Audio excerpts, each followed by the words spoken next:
Welcome to Gotta Run with Will. I'm Stacy Creamer, and I'm the host for this segment. My guest today is Scott Berlinger, who was recruited as a Division I swimmer for college, had a detour as an American Gladiator. I hope we'll hear about that today too. And most notably is the founder and head coach of Full Throttle Endurance, which happens to be my triathlon team. Welcome, Scott. Thank you, Stacy. Nice to be here. So glad you could make it. So, origins, the Scott Berlinger story. Where are you from?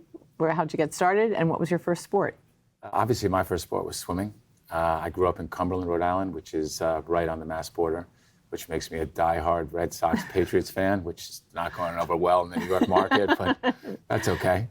And I started racing at a very, very early age. And I think that that hardwired me for the life I ended up having. I think I started racing my first race at 6 years old. How did you get started at 6? Was it your idea, your parents' idea? I think it was a different time, a much different time than now.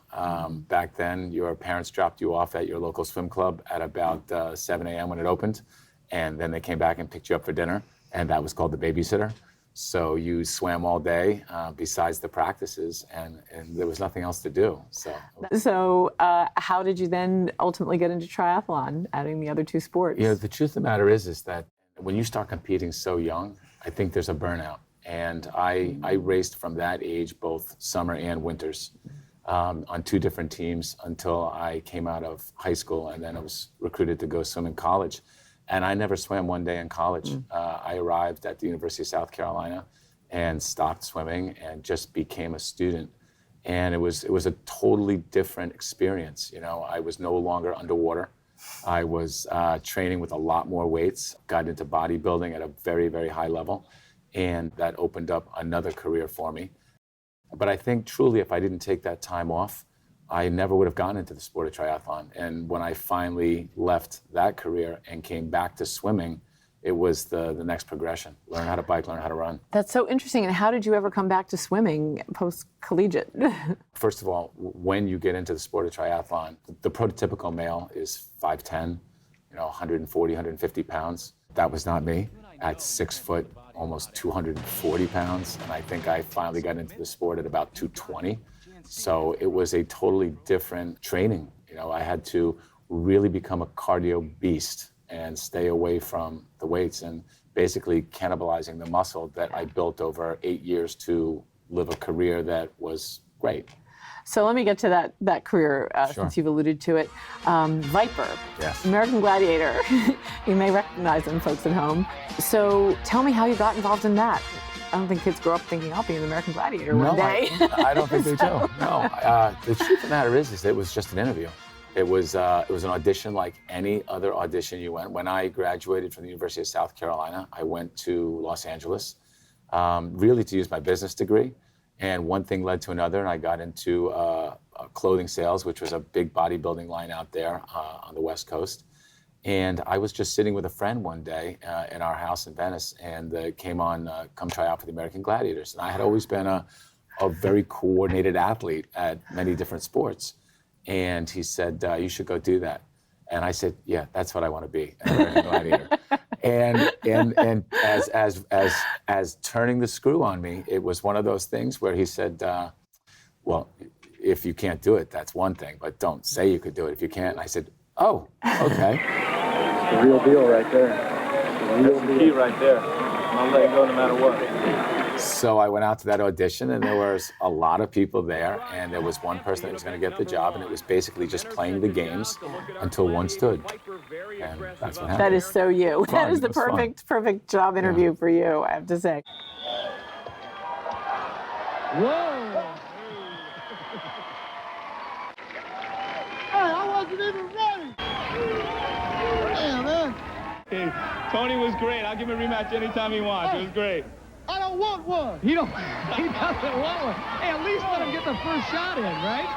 Oh, it was beautiful. It was beautiful. It's all about competition. It was a lot of fun. So I was on the show for 2 years, and then I decided that I wanted to come back to the West Coast. I had had my fill of, the East Coast. I had had my fill of the West Coast.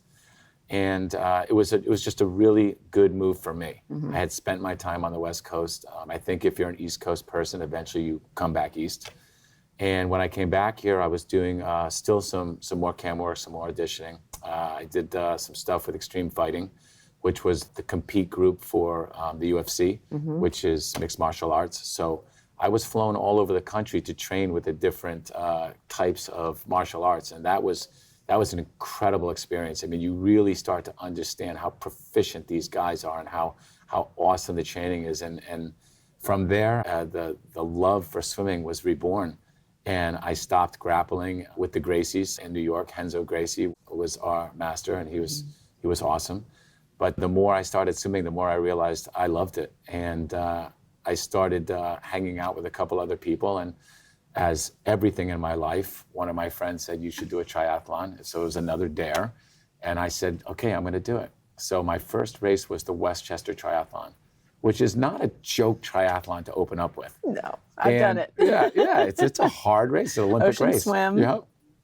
So I figured with my background in swimming, I would be fine. So I worked on the bike and the run. I borrowed a bike. The shoes were half a size too small. And I figured that doesn't matter, right? And what do you know back then? And so that horn went off and I hit that first buoy. I was so gassed. And I thought to myself, oh my God, this is awful, right? And then I started the bike run to go. So I got through the bike and I'm in the middle of the run. And as you're coming back down, I guess it's like mile 4, you're hitting the boardwalk where you start to hear the announcer, calling off everyone's name. And I had friends and family there. It was my first race. And I said, you know what, I'm going to end this thing right. So I take off and I start sprinting and I'm just going. And all the meanwhile, everyone I run said, you got to lose some weight, big man. And all I could think of was, I get to the line, I'm going to find you. And so I'm sprinting, thinking that's the finish line. And as I come down the chute, I realize it goes back out. It was mile 4 of 6.2. Oh my gosh. It was the worst 2-mile finish, walking awful. And that was my commitment to the sport. That will never happen again. And it didn't. Yeah. Well, actually, cutting ahead, one of the more remarkable things I've seen you do, and I've seen you do a lot of remarkable things, you used to compete in the Clydesdale division, and that's a weight requirement. You have to be over a certain amount of weight. For women, it's the Athena. And for my first years on the team, you were competing as a Clydesdale, and then one year, at least from my perspective, you just said, I'm not working anymore, I'm going to go age group. And I think in the space of a month, you lost 30 pounds. Well, tell me about that. What actually happened? So it actually was this really progression that happened no different than gaining weight, training with weights and really getting bigger and stronger to eventually have the career as a gladiator. But to lose that, it is, you just become a cardio machine and you really are restricting calories and you're not a lot of fun to be around, right? Because you're cranky, you're hangry. And it was over the course of probably 4 years that I was losing 10, 15 pounds a year until I was what I would consider a really good age grouper. And I've never looked back. Right now at 52, I feel faster and healthier, I think, than I ever have in my life. Yay. Yeah, that's nice. So how did you go now from being the guy who didn't realize that the race had 2 more miles at the end of the run to coaching and then ultimately starting this amazing triathlon team? So I think that we got lucky. And I think luck always has something to do with success, right? I'm in a phenomenal market. You couldn't ask for a more competitive, alpha-oriented group. Our athletes are so driven, and the coaching staff that I've assembled is really great. But it all comes from the background of, if you come from team sports, you really want to be involved in team sports. And most athletes are coming off a college career. They don't want to, or you're looking for a group for the first time in your life. So when I did my first couple of years of racing, that didn't exist. And all of a sudden, I had this epiphany and said, training alone is awful. And so let's create a team. And so I got together with a couple of my friends, and Full Throttle was launched in the 2003, 2004, with 10, 12 of us, which became 20, which became 30, which became 50, which became 100, and now it's somewhere between 150 and 200. Wow. And the key is that it really rolls from the top down. I think that arguably we're certainly considered maybe the most prolific performance team in the country. We certainly have done a great job in that area, but I hang my hat on the social aspect. Yeah. This group is so much fun, and it trains together, and it laughs together, and it lives together, and there's no arrogance. The egos are checked at the door. First of all, the sport if that doesn't check your ego to begin with, if you have a running background or a biking background or something, nobody comes in with all three. And you quickly learn that you have to learn from the people around you. And the elites, I think that we carry 20 All-Americans right now, you being one of them. And you're always so humble about that, but you're probably the winningest female we've ever had in the history of Full Throttle. So, kudos to you and your hard work. But it's people like yourself that the newbies come aboard and they start to really see, wow, this is how the All-Americans and the elites hold themselves, and they always show up and they always do their work. And when the workout goes up on the board, the games are over. And then it's just a super hard workout, and people do what they have to do, and then the fun starts again. But I tell everybody, life happens, and this has to be fun. And the minute it's not fun for you and becomes a second job, it's over. You're not going to do it anymore. So our job is to really create programming and a race schedule that the athletes want to be a part of, including the Italy trip, that we're famous for now, that we go on every May. And it's just something that we have done, I think, a really good job building a culture, a community. It's more than a team. It's a real great group of people that look forward to training together each and every day. I have to agree completely. And some of the richest friendships I've developed in the last 10 years now have been with people on the team. Right. And I know, trying to explain to people at work about it, because they can never get over that it requires sort of getting up at 4:30 in the morning. And I say, no, but you don't understand. Once you get there, it's like a party. Right. And then it's we not work exactly hard. true, but sure. It's a party for a while, and then you work hard, and then it's party again. So I think the social component, absolutely. I mean, for me, I don't think I'd want to be training this hard if it weren't there weren't the social aspect of it too. For me, coming as a runner, where pretty much, the horn sounds, you cover a distance, you hit the finish line. The worst that ever happens is you get a stitch in your side. I mean, you can whine about things. Triathlon just seems fraught with all kinds of potential for snafus, all sorts of things. What are some of the things over the years that either you or people on the team, without naming names, unless you want to, have happened that just leave you kind of shaking your head? There's so many things that go wrong in the sport of triathlon. Goggles breaking. I think we talked about that before we started the conversation. But the violence of the swim, on any given start, there could be 50, there could be 200 people in a wave. And that's just a crazy mass start. And your goggles get knocked off and you have to tread water and you have to re-find it and check in the buoys. And, you got to take into consideration every little detail. Like if it's a sunny day, mirrored black goggles, if it's an overcast day, orange or clear goggles, those things. But one of my funniest stories, I'm racing last year in Westchester, and one of our elite females, new to the sport, but just a natural, she takes off out of T2, T1 on the bike, and she's riding, and it just feels off. She can't figure out why it feels off. And I went off in the elite wave for that race, and I'm coming down the chute for the run, but I see her coming into transition on the bike, and I'm taking a double take, and I'm thinking, this is not happening right now. She had the aero helmet on backwards. She had the point facing forward and couldn't figure out while the wind was lifting it up. And I'm thinking to myself, it never dawned on you that it was on backwards. Oh my gosh. Because she figured that the point was supposed to cut the air. Yeah, and you get so hyped up. I mean, it's easy to make a mistake like that. You're so frantic to keep moving quickly. I'll give you one more. The worst was last year, I'm at a race. And again, coming out of the run, coming back from the turnaround, and I see this guy, because the bike is part of the run course, and he comes by me and he's still wearing his full sleeved wetsuit. He forgot to take the wetsuit on. He was so juiced that he got on the bike, full wetsuit, and was riding the bike in a wetsuit. And I thought, I can't even process how hot that is in the summer. Oh my gosh, it's amazing he survived. Amazing. Crazy. So speaking of crazy conditions, this past weekend, very sadly, the New York City Triathlon was canceled because of the heat, the extreme heat that we had. And meanwhile, at the same time, the New Jersey State Championships, which were also team nationals, took place in New Jersey, and other races went on in Connecticut. We might have been, I think, how many years now have we won New York City as a team? 15 years consecutive, yes. I think. So it was a little had a good run. Sad to not have that 16th opportunity. We'll hopefully have it next year. But what is your assessment? Do you have concerns about climate change for our sport? What do you think is going to happen? Should the race have been canceled? Should we have been okay with it? What do you think the future holds? First of all, I think that our mayor didn't maybe didn't understand that New York City sets the currents a year in advance. And to push it a year probably means that the current switches completely. So if you don't have that current, even if you're an elite swimmer, there's a 0% chance you're swimming a mile. It's just you can't swim against the current.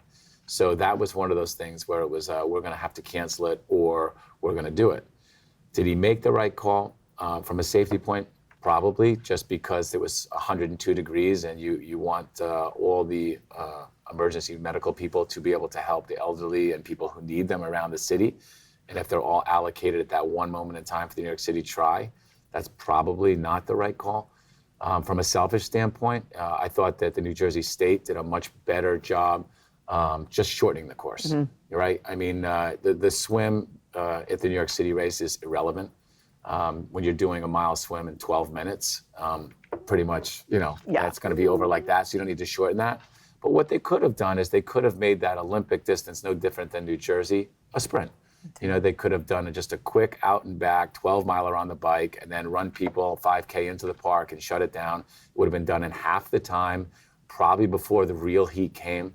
Later in the day it was 102, but everything's based on later in the day. In the morning it wasn't comfortable, but it was probably between 85 and 90. So given that so many people have that on their bucket list, and we alone had 40 people that come in from outside to do it, it's a lot of expense. Hotels, car rentals, flying your bike in, you flying in, family and friends coming in.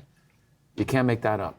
And so, it was tough. Yeah, I think it's really a shame. And I happened to look at my last year's results, anticipating what this year's results would be. And I saw that my wave had taken off at 5:58. So basically, I'd be done by 8:30, for sure. So if it was the full distance. And that was if it was the full. And then if they cut it short, we probably all could have finished by 8:30 if they'd done something anyway. Shoulda, coulda, woulda, but it's a shame. Yeah, and that gives everybody the chance to at least experience what that New York City crowd is like and what it feels like to ride on the West Side Highway closed down. I mean, to race all over the country, you get to race in these big cities and roads are closed down, and that's a really crazy, fun experience. It really is great. It actually reminds me of the New York City Marathon, because that's the other time when I feel like they closed the streets for me. It just feels so amazing. I have been told that there is a story behind the watch you are wearing that maybe you would want to reveal. So I don't wear any jewelry. I mean, I couldn't hold a candle to you. I don't think Cher could hold a candle to you, to be honest with you.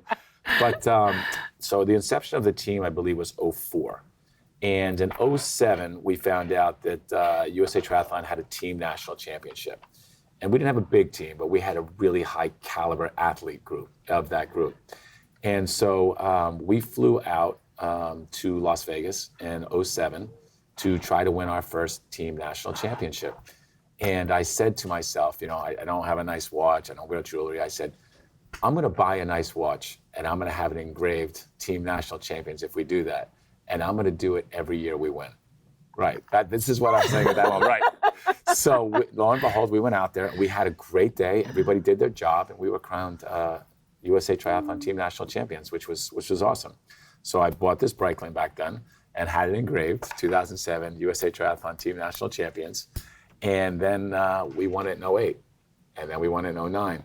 We won it in 2010. I said, first of all, I didn't buy the 2008 watch. I'm not going to buy the other ones. We're done here.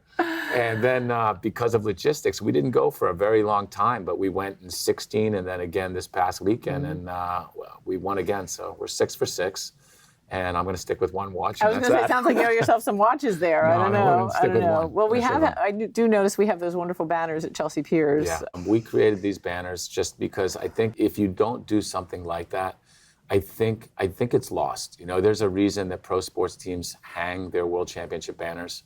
It's for the fan base, it's for the athletes, it's for the players, it's for everyone to be able to look back and remember, because I think if you live life always just moving forward and never look back to realize what you've accomplished, it's a big loss, because you put all this time in. And we've created a culture that the new people that come in now, I mean, you see so many new faces, and these people are looking around and they're thinking, wow, I mean, this is incredible to be a part of this. People want to be a part of that. And, we love the competition. We think it's great. There's so many great tri teams out there, so many great coaches.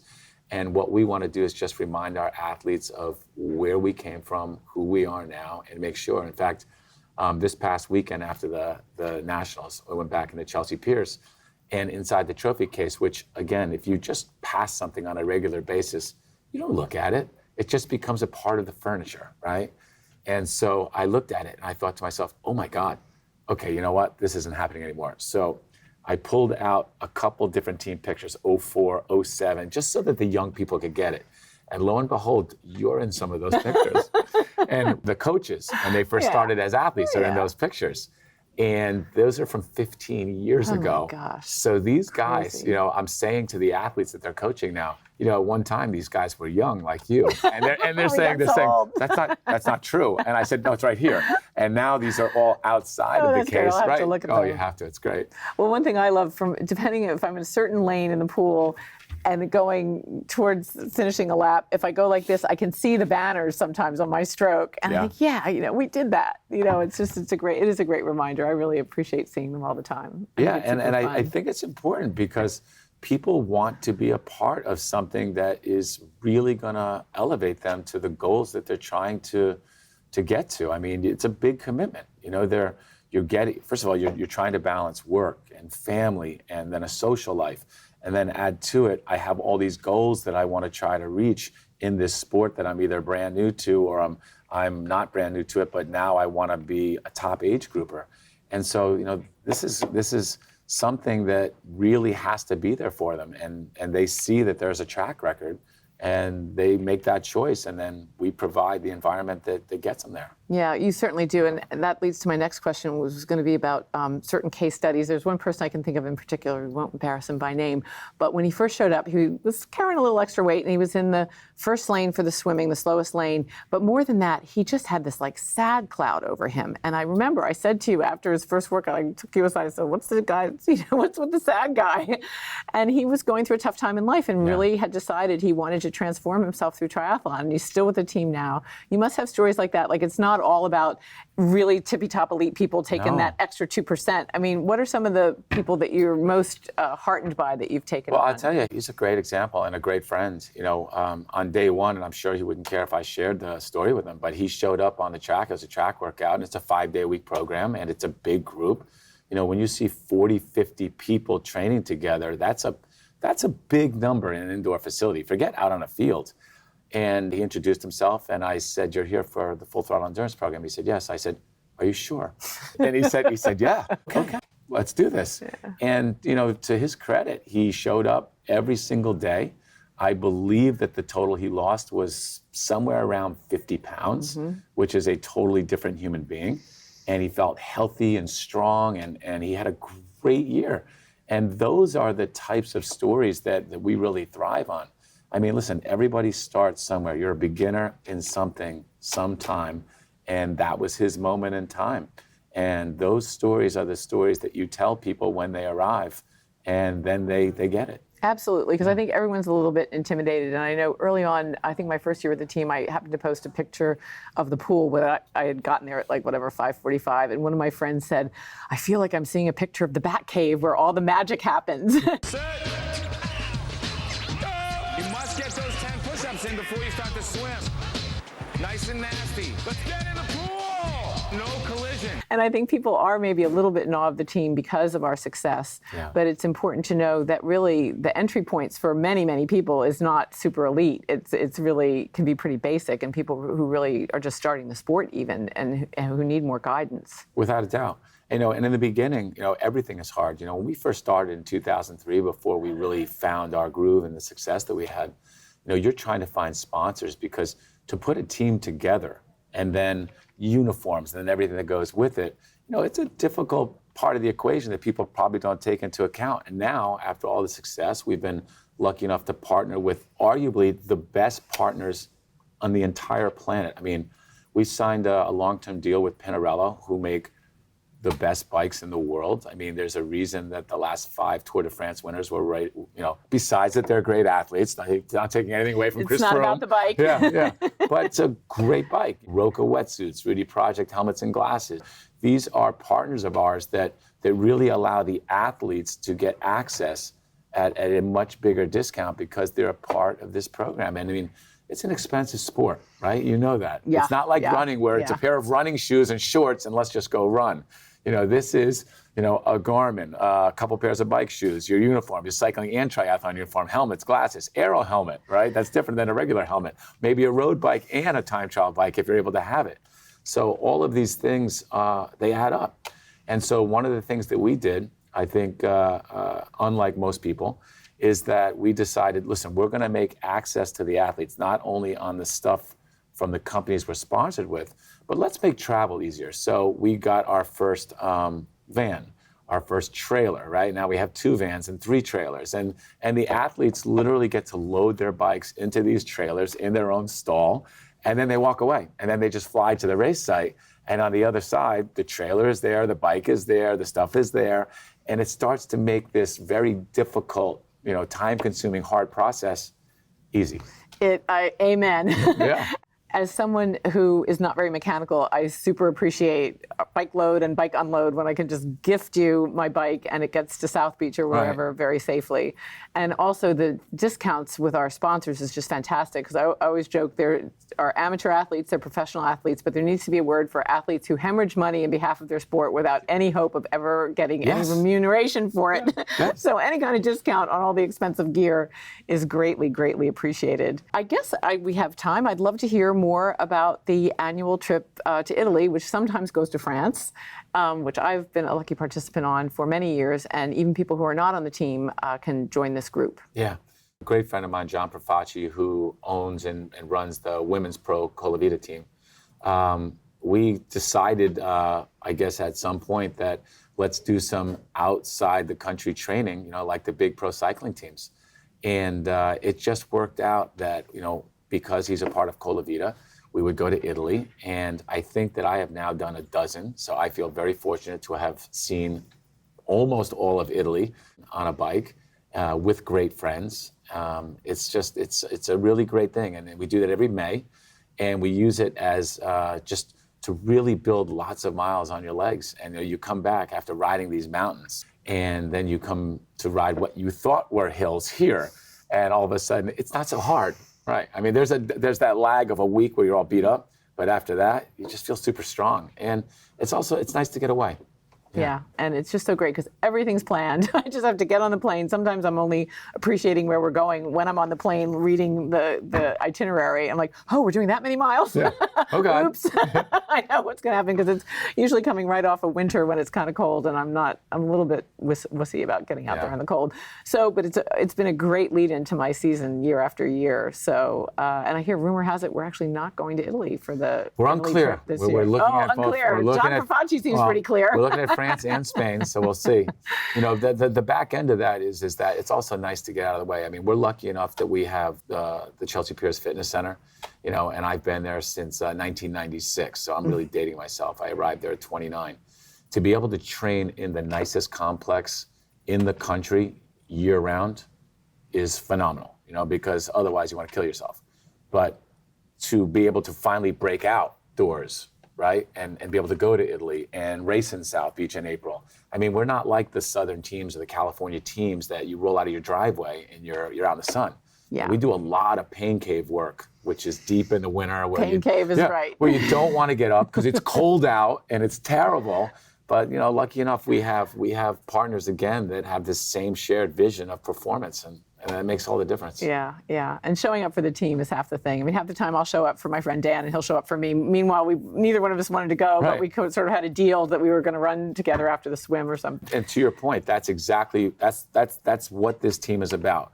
To raise the bar when you normally would hit the alarm, knowing that you have to be with these people, because if you don't, you'll hear it the rest of the day that they were there and you weren't. Nobody wants to hear that. And the next day. And the next day. And to just raise each other's bar, right? I mean, you're not always going to have your A game, but someone in that group is going to have their A game, and then everyone elevates to that A game. So all of a sudden, you start to put together 10, 20, 40 workouts that are really great quality workouts. You're a different person. It really is a true strength in numbers. It really is definitely part of the appeal. I love that. Well, I want to thank my guest, Scott Berlinger, and also Manhattan Neighborhood Network, and of course, Will Sanchez. This has really been fun interviewing my coach, and thank you for tuning in. We just started here, right? We just started here. Exactly. If we had a bottle of wine, this would have gone into... Right.